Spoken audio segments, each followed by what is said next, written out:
Bonjour tout le monde. Sophie Barma, attachée de presse du ministre Lamontagne. Bienvenue à ce point de presse.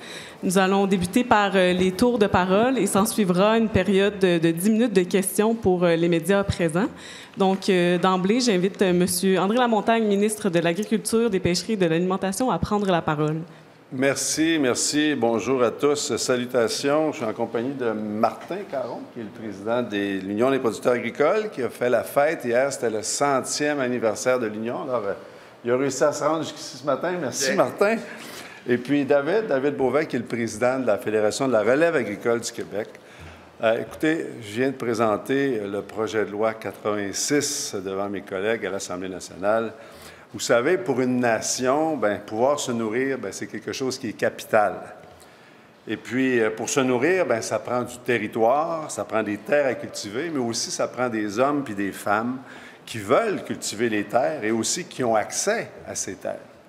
En 1978, le gouvernement du Québec a posé un geste capital en établissant une zone agricole et en édictant une loi avec l'objectif de protéger ce territoire agricole et de s'assurer que des terres agricoles seraient toujours accessibles pour les hommes et les femmes qui voudraient les cultiver au fil des générations.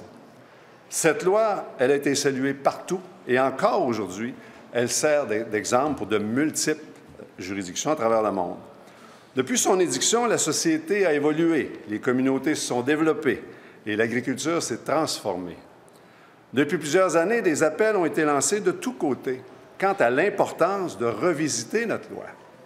La revisiter afin de s'assurer qu'elle réponde bien aux réalités du monde agricole, de nos communautés et aux enjeux contemporains tels le développement durable. Bref, s'assurer de la pertinence de notre loi et sa pérennité et, ultimement, éviter sa désuétude. C'est pourquoi j'ai lancé en juin 2023 une grande consultation nationale sur le territoire et les activités agricoles. La consultation s'est tenue sur près d'une année.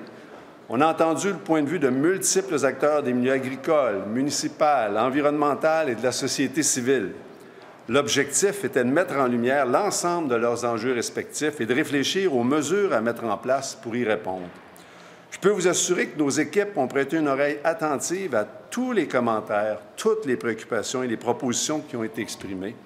Puis ce travail de concertation est extrêmement enrichissant pour tous les intervenants qui y ont pris part, plus de 500 intervenants. Au terme de cet exercice, on a obtenu un large consensus des partenaires sur les orientations visant à accroître le potentiel agricole du Québec, à favoriser le dynamisme des activités agricoles et leur pérennité, de favoriser l'accessibilité aux terres agricoles et de simplifier le régime de protection, tout ça dans un contexte où nos communautés sur le territoire doivent être vibrantes.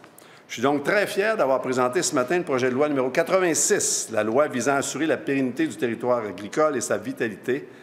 C'est un projet de loi qui est très ambitieux. Il s'agit de la plus importante révision de la loi sur la protection du territoire et des activités agricoles depuis son édiction en 1978.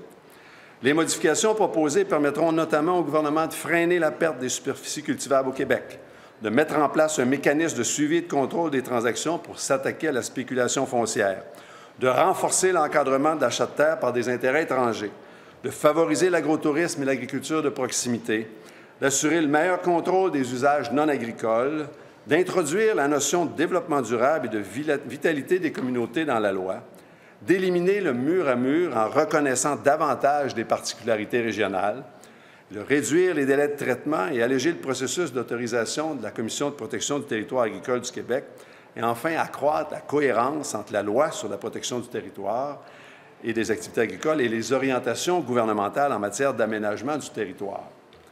Pour moi, la protection du territoire et des activités agricoles au Québec, c'est beaucoup plus qu'une priorité gouvernementale. C'est un projet de société. Les changements qu'on propose vont demander la collaboration de plusieurs organisations, qu'elles soient issues du monde agricole, municipal, environnemental ou de la société civile. Et je peux vous dire que la mobilisation sur le terrain, je la sens, elle est indéniable. L'agriculture, c'est un secteur économique important pour le Québec et ses régions, mais c'est beaucoup plus que ça. C'est un secteur, c'est des familles qui ont façonné, qui continuent de façonner l'histoire du Québec. Il faut se le rappeler, on dépend de nos producteurs et productrices agricoles pour nous nourrir et, ultimement, la pérennité et la vitalité de notre territoire seront garantes de notre autonomie alimentaire. Alors voilà, le projet de loi a été déposé. Et puis, naturellement, il y a tout un processus qui va s'en suivre avec le dépôt de mémoire, des consultations particulières, une étude article par article.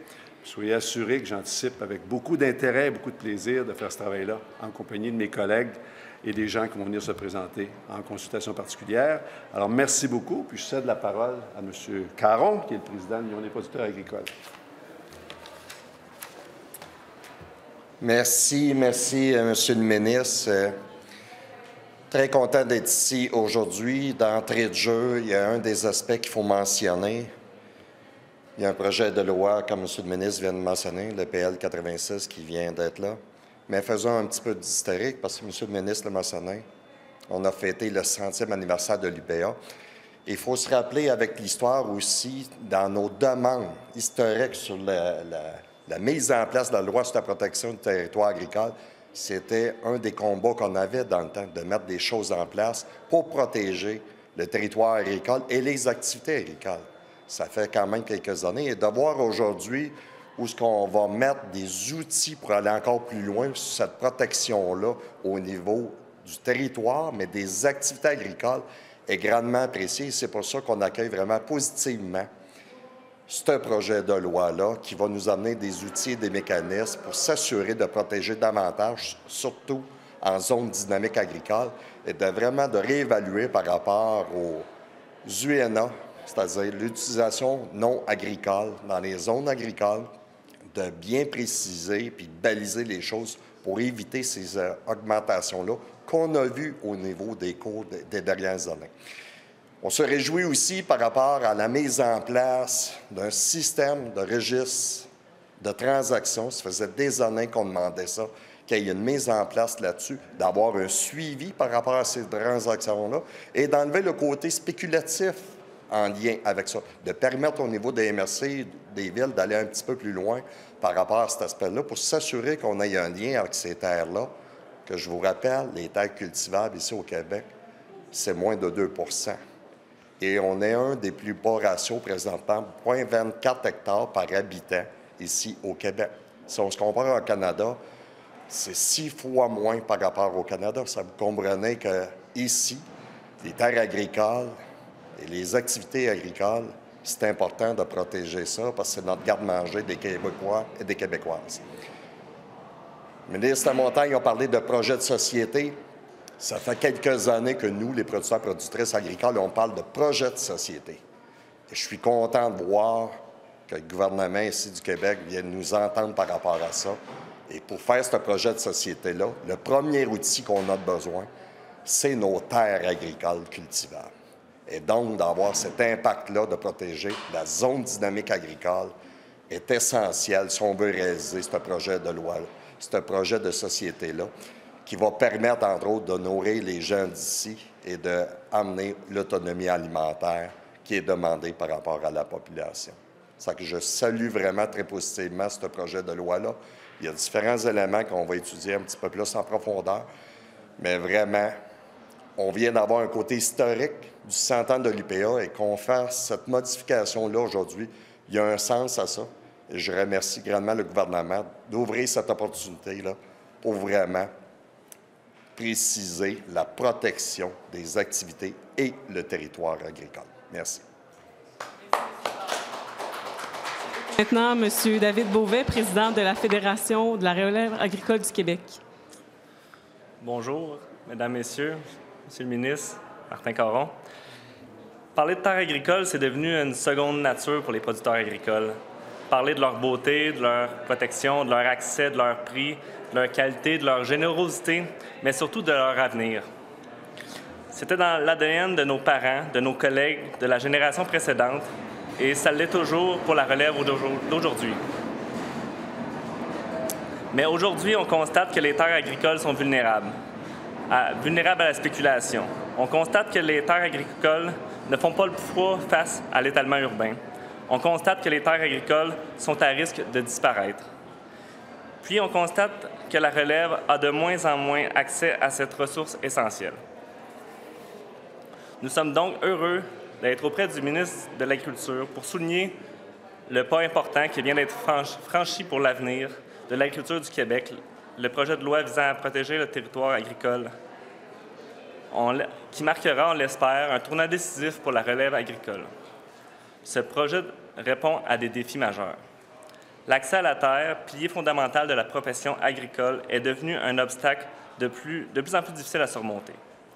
Avec des mesures concrètes comme un registre de transactions foncières, des mécanismes d'anti-spéculation et une taxe sur les terres en friche, la CPTAQ bénéficiera des moyens de lutter efficacement contre la spéculation foncière et la hausse vertigineuse du prix des terres.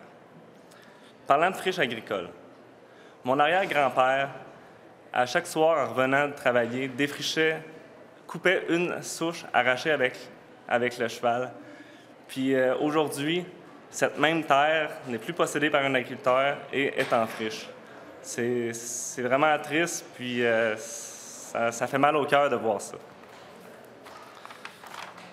Avec la surtaxe sur la terre en friche, il nous semble que cela permettra aux municipalités de protéger les terres agricoles tout en tirant leurs épingles du jeu.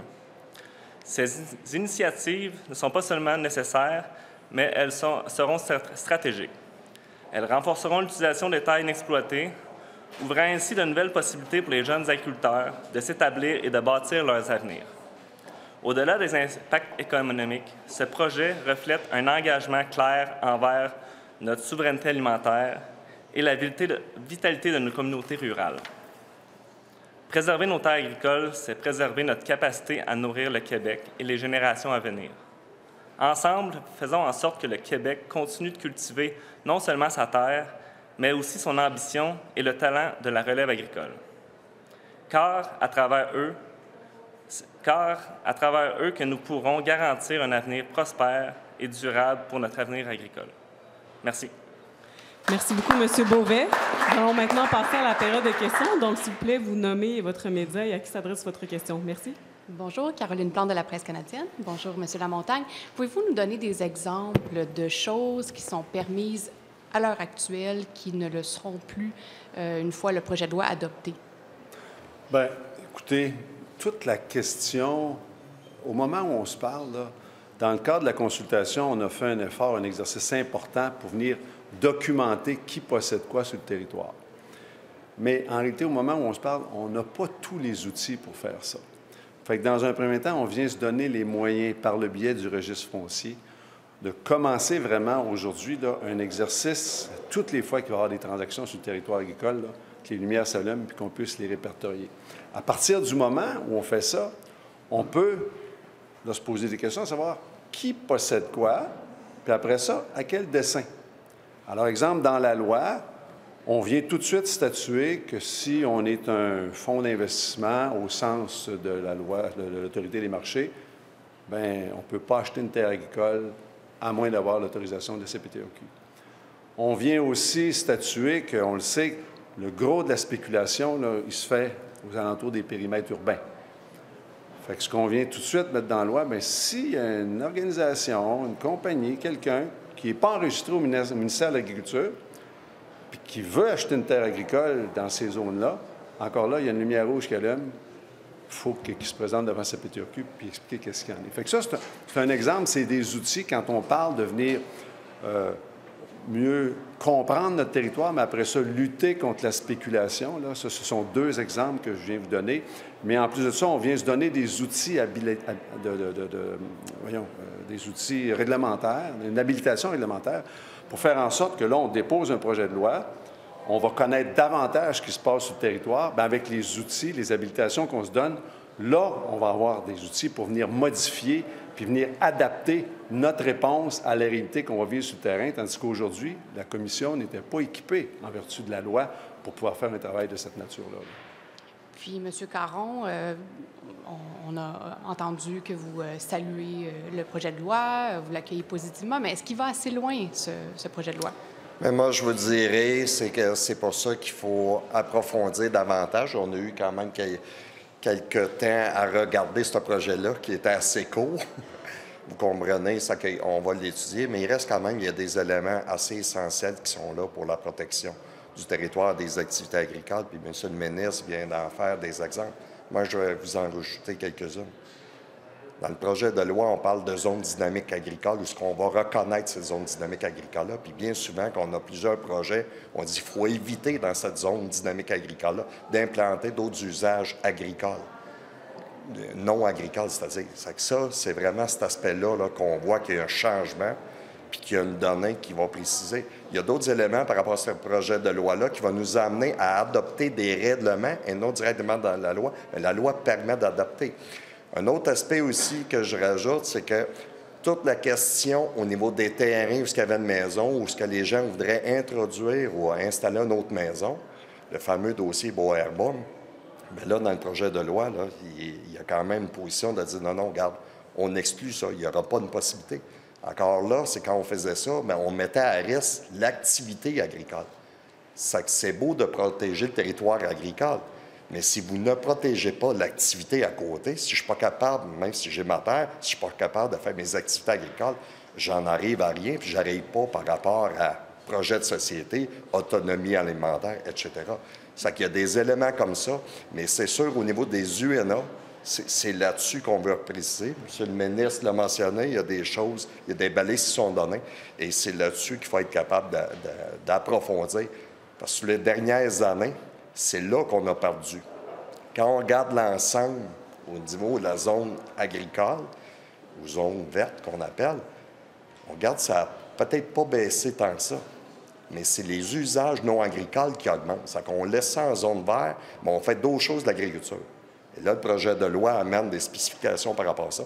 Et c'est là-dessus que nous, on va être très précis, parce que la perte de tout cet usage-là, ça représente 80 % au niveau des 10 dernières années. C'est là que ça fait mal. Et on a compris, puis on va aller en profondeur avec M.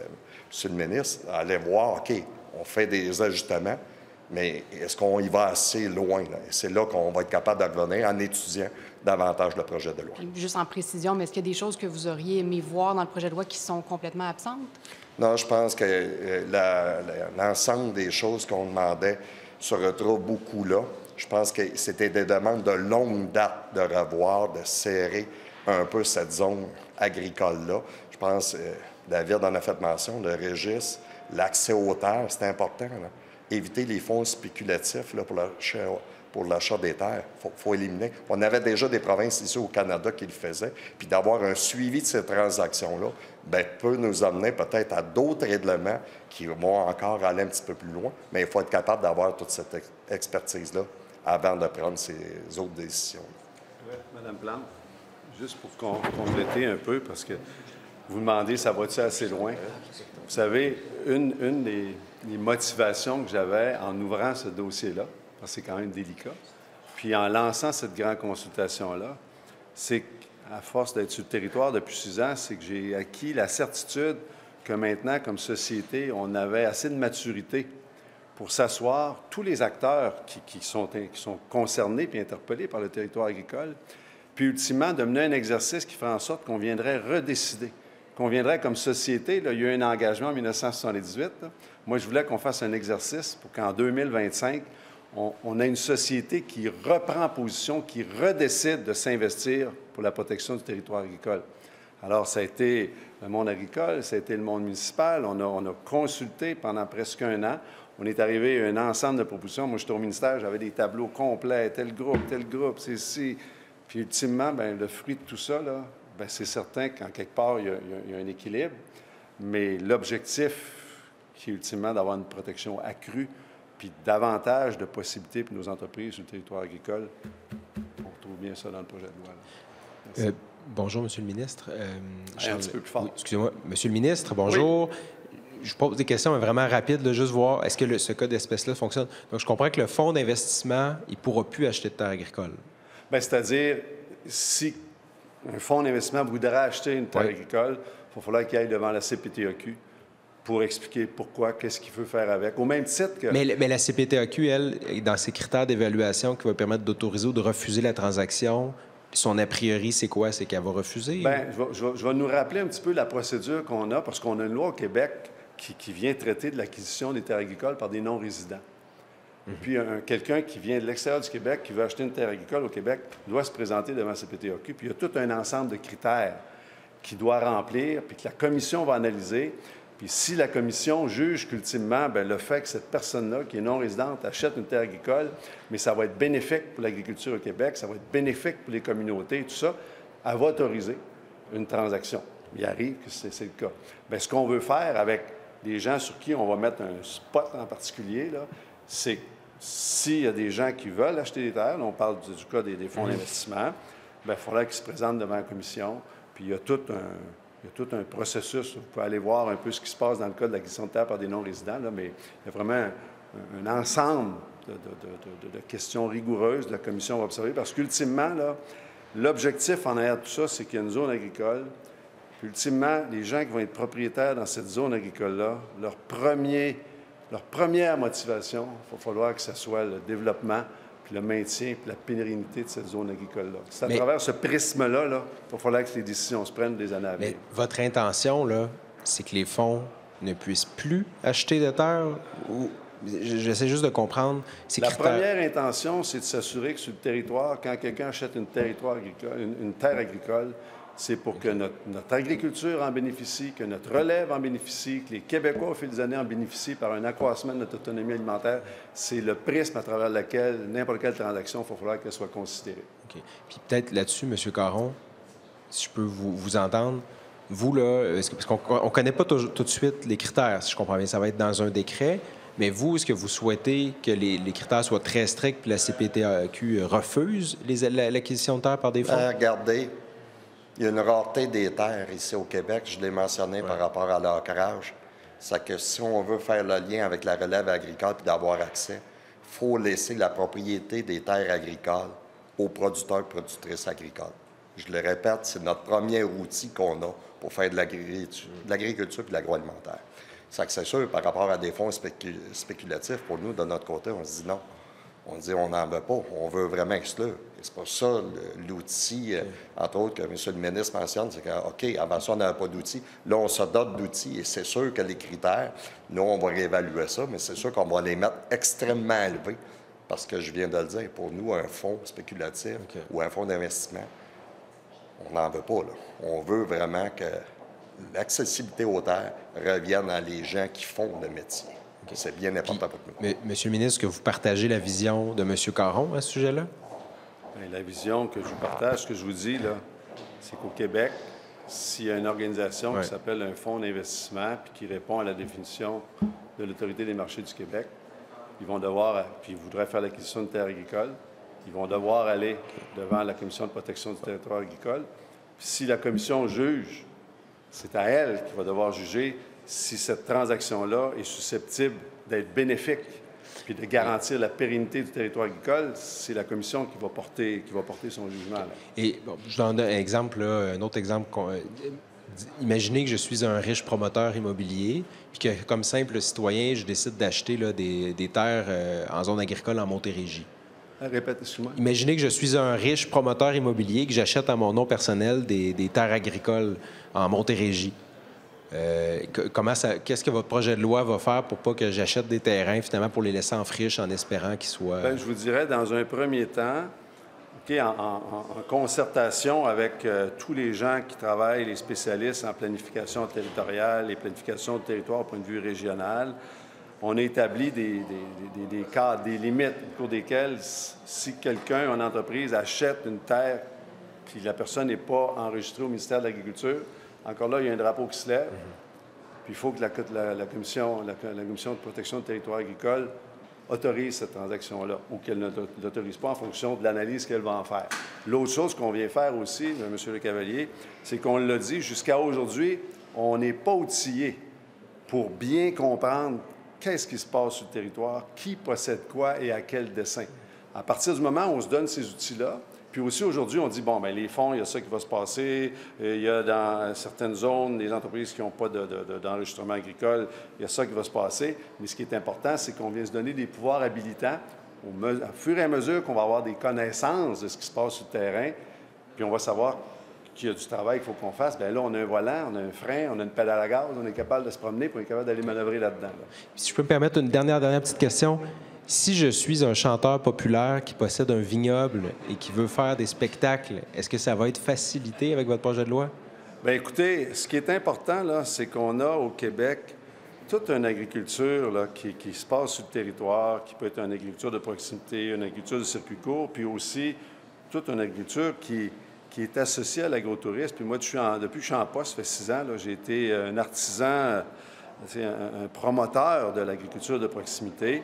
Puis, par le biais du projet de loi, on vient faciliter et on vient s'assurer aussi que les entreprises qui sont productrices agricoles, mais aussi qui font de l'agrotourisme, puissent pleinement contribuer à leur communauté, puis aussi pouvoir, je veux dire, multiplier un peu les opportunités de revenus qu'ils ont.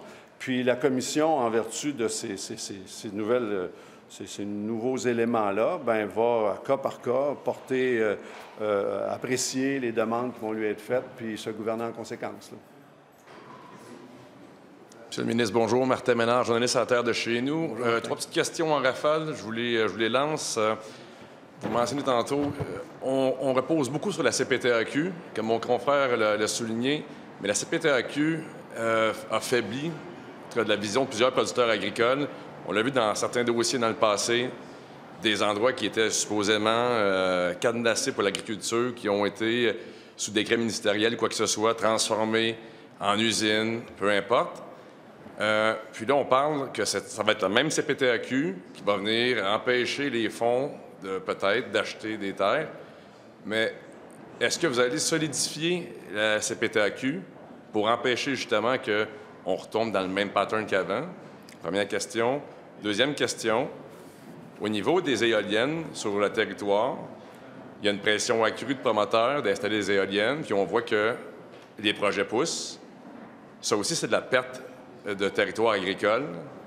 Comment vous allez réussir à freiner ça? Ou quel est votre plan par rapport aux éoliennes sur le milieu agricole? Et dernière question, je pense à la relève ici que je vois en arrière de vous. Tu pensais à mon assemblée hier à l'UPA, toi, là? Mais c'est justement, je sais que vous êtes parfaitement... Vous êtes un pro pour faire des questions en rafale. Je vois la relève en arrière ici. Il y a beaucoup... on parle de surenchère du prix des terres, c'est ce qui fait en sorte souvent qu'un jeune de la relève ne peut pas acheter une terre. La surenchère est causée par un paquet de facteurs. Oui, il y a les achats de fonds ou quoi que ce soit, mais il y a aussi une bonne part que c'est entre producteurs eux-mêmes. Des producteurs, parfois, qui vont être plus fortunés, qui vont pouvoir miser davantage, puis un jeune de la relève ne pourra pas accoter ce prix-là. À ce niveau-là, comment votre projet de loi va essayer de contenir la surenchère des terres, qui est quand même quelque chose qui est vraiment difficile pour la relève? Bon, bien, écoute, 3 bonnes questions. Première des choses, la CPTAQ, là, quand la loi a été créée, il y a une loi, puis après ça prend un organisme là, qui est un peu, là, je ne suis pas un spécialiste juridique, qui est un genre de tribunal ou un tribunal administratif qui est indépendant, dont le mandat, c'est d'appliquer la loi, d'interpréter la loi pour faire en sorte de respecter ce qui est écrit dans la loi sur la protection du territoire des activités agricoles. Okay? Puis, il y a 15 commissaires, potentiellement, qui travaillent à la commission. Et puis, au gré des années, ces commissaires-là, au meilleur de leurs habiletés et de leurs capacités, puis on s'entend que c'est des gens qui sont différents l'un de l'autre, qui ont un passé différent l'un de l'autre, mais ils viennent qu'à rendre des décisions, puis leurs décisions, ils les rendent en fonction de ce qu'ils trouvent dans la loi, puis ils rendent en fonction de la jurisprudence qui s'est accumulée. Là, ça fait 46 ans que la loi existe. Là. Il y a genre 46 ans de jurisprudence. Fait que c'est 2 critères. Là, ce qu'on vient faire, c'est qu'on vient modifier de façon appréciable la loi en venant introduire des nouveaux concepts, en venant introduire des nouvelles possibilités, ce qui fait en sorte que les commissaires, chacun des commissaires, quand ils vont avoir des dossiers devant eux, bien, ils font face à une nouvelle réalité.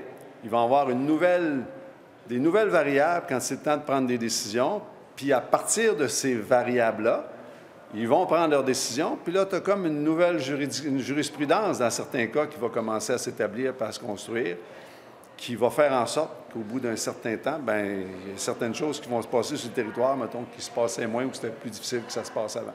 Mais c'est certain que... Bien, je ne suis pas là pour qualifier le travail des commissaires puis de la commission. Là, c'est vraiment un organisme qui fait son travail, qui est indépendant, puis le ministre n'a pas à commenter tout ça. Tout ce que je peux dire, c'est qu'au fil de la consultation qu'on a faite pendant plus d'1 an, il y a un certain nombre d'éléments qui ont été amenés, Puis j'ai parlé dans mon allocution, de la pérennité, d'assurer ultimement que notre loi, elle est en ligne avec nos réalités contemporaines. Puis ultimement, bien, si à un moment donné, les gens ne croient plus à notre loi, veut dire elle est désuète, notre loi. Alors, ce qui est important, là, on a fait le tour de tout le monde, on a écouté tout le monde. Puis où on fait atterrir ça, c'est comme, il y a plein de stocks là-dedans pour faire en sorte de donner des outils aux gens qui ont le mandat d'appliquer la loi, avec des objectifs, de leur donner des outils additionnels pour bien remplir leur mandat. Ça, c'est la première des choses. Au niveau des éoliennes, 2 choses qu'on fait. La première des choses, c'est qu'on a introduit dans le projet de loi la notion, le président en a parlé, d'agriculture dynamique. OK? Puis l'agriculture dynamique, là, il y a une définition, exactement ce que ça veut dire. Puis ultimement, ce que ça veut dire, là, c'est des terres où on peut cultiver, là, puis où il y a de l'activité agricole, bien, il ne faut pas aller là. C'est vraiment, c'est pas une place où il faut aller. Avant, il n'y avait pas ça. La commission, c'est elle qui étudie les demandes pour autres usages qu'agricoles. Puis elle les étudie en fonction, encore là, puis les décisions qu'elle rend en fonction du corpus législatif qu'elle a.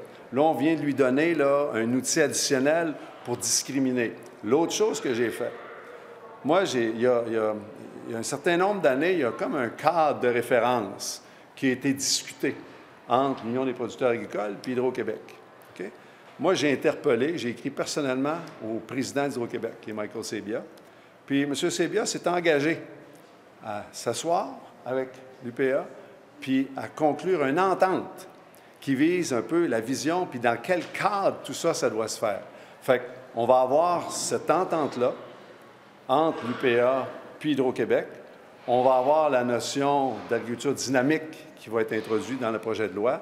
Moi, j'ai bien confiance qu'en mettant tout ça ensemble, là, je veux dire, les décisions qui vont se prendre vont être des décisions qui vont être respectueuses des objectifs qu'on a dans la loi. Là. Puis, dernier point, au niveau de la surenchère, vous avez raison. On l'a démontré dans le 3e fascicule qu'on avait, parce que la consultation, c'était en 3 fascicules. Il y avait la protection, il y avait les activités agricoles, puis il y avait la protection la propriété des terres. Bien que la majorité des transactions se font entre agriculteurs. Puis le point, ce que vous dites, est-ce que ça va faire en sorte que, ultimement, ils vont vouloir payer moins cher pour les terres, puis ça coûte moins cher, ultimement, pour les jeunes agriculteurs? C'est un enjeu, la question de l'accroissement des terres. Nous, ce qu'on cherche à faire, c'est sûr que si on peut évacuer à terme toute la notion de spéculation, puis la notion de gens qui viennent mettre de la pression là-dessus, mais en ayant des intentions qui ne sont pas liées ultimement à un bon usage du territoire agricole, bien, on se dit qu'à terme, ça va venir mettre une pression à la baisse sur la demande, puis ça va mettre une pression à la baisse aussi sur le prix. Mais il reste que, écoutez, Québec l'a mentionné, on a 0,24 hectares par habitant de terres agricoles cultivables. C'est le plus bas ratio de tous les pays de l'OCDE. Puis on a des gens sur le territoire, des entrepreneurs agricoles qui sont dynamiques, puis qui bâtissent des affaires, puis qui sont compétents, puis vraiment bons. Ces gens-là, bien, ils veulent travailler. Et puis une chose qu'on cherche à faire, une chose qui a contribué d'une façon aussi à l'augmentation du prix des terres, à la rareté des terres, c'est tout le régime d'exploitation agricole qui est en place, le fameux ERA qui est en place depuis 20 quelques années. Puis qu'aujourd'hui, là, on est engagé dans une démarche où on veut reconnaître les bonnes pratiques agro-environnementales. Parce que si ça a été mis en place, parce qu'il y avait un genre de dégât qui est en train de se créer, puis il y a une partie de ce dégât-là qui était associée à des pratiques qui pouvaient être discutables. Puis là, bien, en 20 quelques années, là, on en a des champions au Québec. Là. On en a, vous le savez maintenant, on en a du monde qui sont bons. Là. On peut-tu avoir un régime qui fait en sorte que si les gens, c'est des stars en agro-environnement, là, qui vont pouvoir accroître leur superficie en culture. Fait que si on vient lever ce moratoire-là, je ne dis pas que demain matin, ça va être à course, là, mais qu'on vient ajouter une nouvelle variable où on va pouvoir accroître des superficies en culture, bien, l'agriculteur qui a 150 hectares, puis il y en a 110 qui ne pouvaient pas agrandir, puis que demain matin, il a besoin de 20 hectares de plus, 30 hectares, 40 hectares, puis ultimement, parce que c'est un agriculteur modèle, il va pouvoir le faire, bien, il ne sera pas sur la route en train d'essayer d'acheter le voisin du 3e rang, puis ultimement d'être prêt à payer plus cher parce qu'il veut venir s'aider dans sa business. Fait que c'est plusieurs points, mais c'est un enjeu sais. Les superstars vont pouvoir... Pardon? Ça va être quand que les superstars vont pouvoir agrandir leurs terres? Bien, écoutez, c'est un chantier qui est en cours. On en a parlé longuement hier à l'Assemblée, là, mais normalement, le chantier qui touche l'OREA, l'objectif, c'est de faire atterrir ça en 2026. C'est bon? Merci beaucoup. Bonjour, Mathieu Papillon de Radio-Canada. Dans le projet de loi, on comprend qu'il y a des cas où la Commission pourrait refuser l'acquisition d'une terre par un fonds d'investissement, mais on dit sauf dans les cas et selon les conditions que le gouvernement peut déterminer par règlement, on pourrait l'autoriser quand même. Ça va être quoi ces conditions-là déterminées par règlement? Bien, au moment où on se parle, là, honnêtement, là, c'est de se donner des outils. Puis là, au moment où on se parle, là, au moment qu'il est là, on vient d'édicter. Même avant que la loi soit édictée, s'il y a un fonds qui veut acheter une terre, il n'a pas le droit.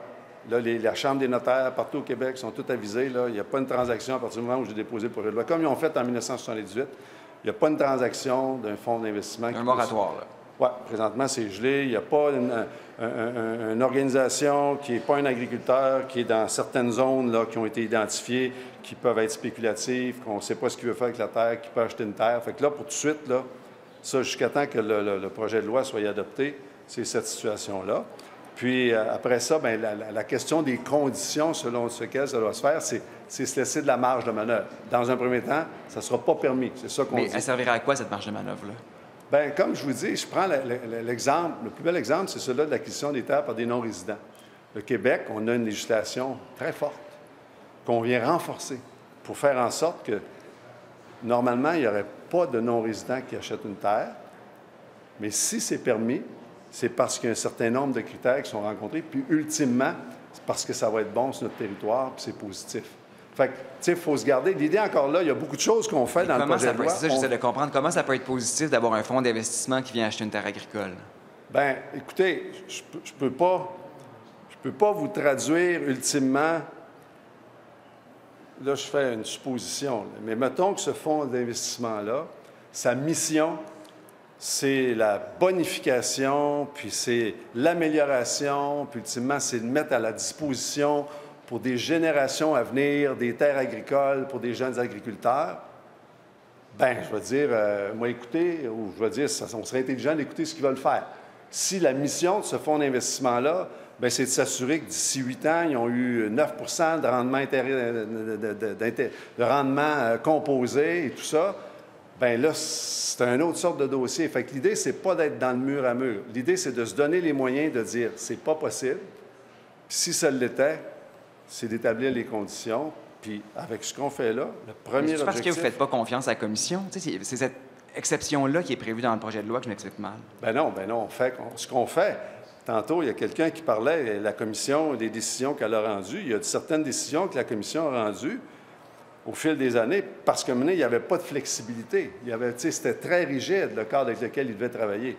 Là, ce qu'on vient faire, c'est qu'on vient se donner un environnement où on va être capable de prendre du recul puis venir apprécier qu'est-ce qui est devant nous, puis quelle est la meilleure décision à prendre pour le territoire agricole. Puis comment, concrètement, votre projet de loi va freiner la perte des bonnes terres agricoles au Québec? Bien, la question de la zone agricole dynamique, ça va être vraiment un point très important. Bien, la question de tout ce qui est autour des périmètres urbains, là, ce qu'on vient de faire, le gel, l'interdiction, si on veut, c'est de faire en sorte que des gens qui ne sont pas des producteurs agricoles enregistrés puissent acheter des terres agricoles dans des zones qui, ultimement, bien, ce sont spéculatives, puis que l'objectif, c'est de faire en sorte qu'un jour, bien, je veux dire, ils vont être dézonés pour qu'ils puissent passer au cash, si on veut. Là. Fait que juste de faire ça, ça va nous aider dans la protection de nos terres agricoles. Puis une dernière pour M. Caron. Pour préciser, vous avez dit en d'entrée de jeu qu'il y a certains aspects qui méritent une étude plus en profondeur de ce projet de loi-là.